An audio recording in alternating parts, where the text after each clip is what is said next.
Hey there, you want to get red mold out of your shower?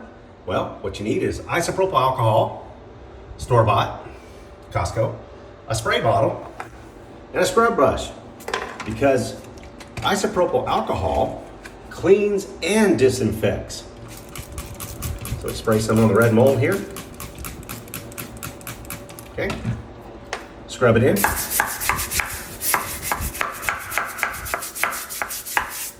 And then we wait and see what happens. Okay, it's been about 15 minutes for it to dry here. And look at this. Absolutely clean. I didn't even scrub this area here, but it got overspray from the isopropyl alcohol. And it is completely clean. Now, you can clean it like this, or you can also, it can get it ready for sealer. You can put sealer on it now and seal it up so it doesn't get this red mold or black mold on there anymore.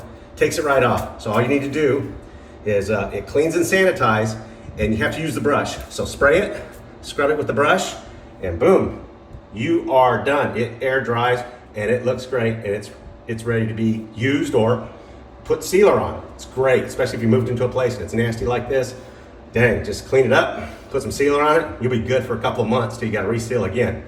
So this works for me, and I'm gonna find some more applications for isopropyl alcohol because I hear it works on a lot of stuff. So you might see some more videos on this product right here because it's so cheap to buy. So anyway, good luck, God bless, works for me.